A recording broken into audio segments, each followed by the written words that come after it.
4 of them were taking photographs or video footage of me. It was bizarre. Everyone was lining the corridors as I was walking out, looking at me, and as soon as I gave them eye contact, they'd look away from me, like I was evil or something. It was an amazing experience.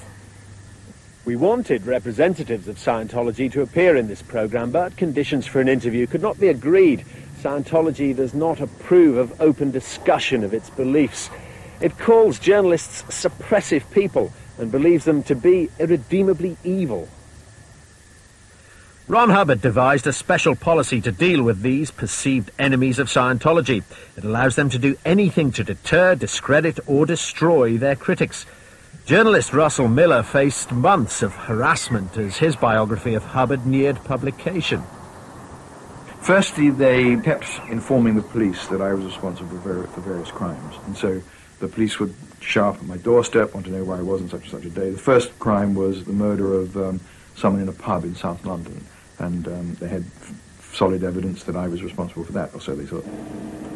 After fighting countless lawsuits against Scientology, leading critic John Atack went bankrupt in May. He's been harassed by them since 1983. I've been followed by private detectives. Private detectives have sought to interrogate my family, my wife's family. If you just write down a list of the worst possible things you can say about somebody, I've been accused of those things. Not just in whispering campaigns, but in print. Scientology vigorously defends its freedom of belief, saying it improves life in a troubled world. But evidence is accumulating that it's one of the most destructive cults. Scientologists who've come out of their group have reported some of the highest instances of suicidal and self-destructive tendencies afterwards. And many of them have told us that when they were in the group, they were warned that if they left Scientology, they would commit suicide within 6 months. Many of them left with enormous fear. John Buchanan was a Scottish landscape gardener who worked in Germany.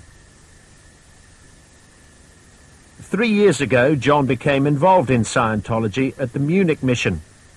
He piled up huge debts with several German banks to buy Scientology courses and materials.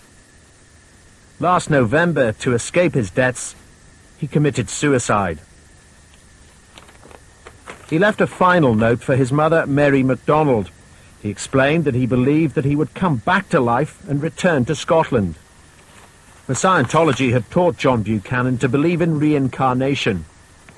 It definitely said that he was going to be reincarnated and come back in another life or another form, which obviously something that he was never brought up to believe in, and I just didn't know that he did believe in things like that. John Buchanan did return to Scotland to be buried in this village churchyard in the Trossachs. When he died, among his few possessions were the Scientology books, tapes and equipment that had cost him thousands of pounds. I feel that if it wasn't for Scientology, he'd probably still be here. The Crown Prosecution Service has confirmed that Ali is not going to be charged with any offence.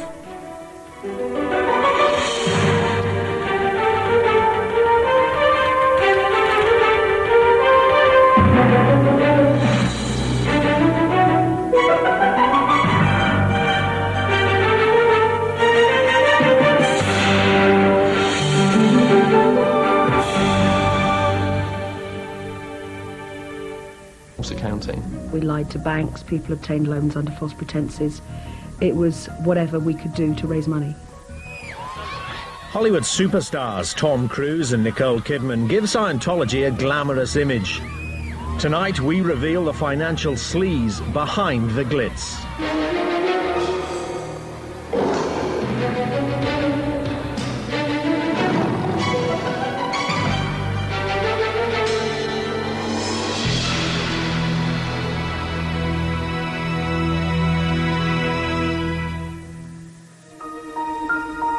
Tonight we're going to expose serious financial crime in one of the Scientology cult's most successful operations in Britain. We show how they cooked the books, made false statements to obtain bank loans, and changed invoices to fiddle their VAT. Trust.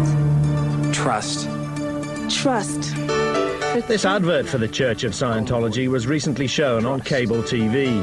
Getting permission to broadcast it was a major breakthrough for the cult. The cult persuaded the Independent Television Commission that it was a proper religious organisation fit to be allowed on TV. It now also has the right to advertise on the ITV network itself, giving it direct access to the entire British population. And the Scientologists hope they'll soon be officially accepted as a charity. But the inside evidence we have obtained raises serious doubts about their new public image.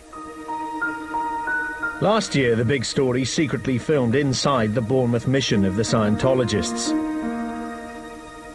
We showed the weird psychological techniques they use and how they get people to spend thousands of pounds on their books and courses. The revelations in that programme convinced two former Bournemouth mission officials that they should come to us with their inside story of financial scams. Trust. Trust. Trust. Roger Tuffin left Scientology when he decided to come out as gay and now lives with his partner John. He joined the Bournemouth mission when he was just 20 and desperately confused about his sexuality. Roger had worked in a bank, so he soon found himself in a key role in the mission's treasury department, cooking the books. Normal accounting practices and financial law went by the board.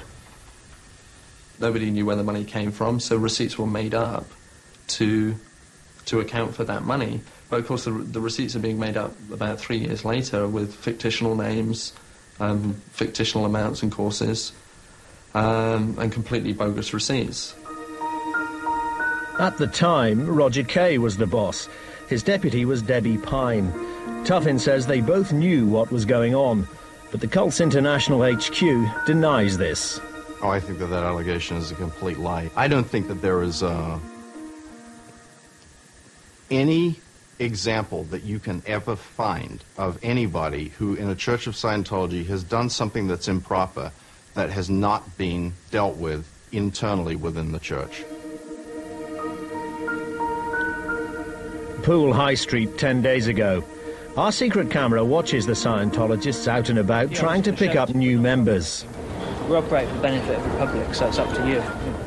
Although it calls itself a religion, Scientology is essentially a money-making enterprise. And they want that money so much that in the Bournemouth mission, they were prepared to employ a woman who admitted she'd been involved in financial malpractice in the past. The Scientologists knew that I'd been involved in professional malpractice, and they knew that I knew how money worked and how to get money, how to move money around. And as the years progressed, I got dragged more and more back into the world of finance. But the Scientologists claim they put her in the job to give her a second chance. When someone comes into a church and says that they have reformed their ways, it would be uncharitable and not religious to say to them, well, sorry, we don't believe anything that you're saying. I'm sorry, because of your past, we don't believe that you can change. According to Andrea, by 1991 the Bournemouth mission was broke and under enormous pressure from the cult's head office to sell more and more Scientology courses.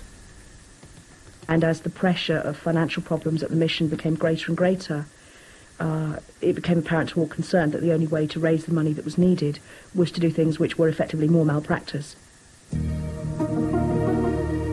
In the Bournemouth mission every Thursday evening, the executives met to draw up a list of emotionally vulnerable recruits to be targeted that week.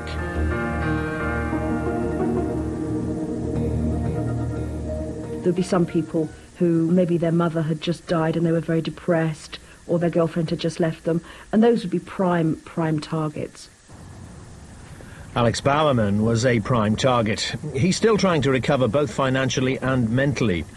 In 1995, he enrolled for a £125 Scientology counselling course. They told me that I was in a very depressed state of mind. I had to do something about it, otherwise, it was just downhill from there. I had to put a stop to that. In one of Scientology's handbooks, this technique is known as finding a ruin. You talk to him about the things which are, quote, ruining his life, unquote. You basically make the person feel really, really bad about the condition they're in. You take their problems and you magnify them.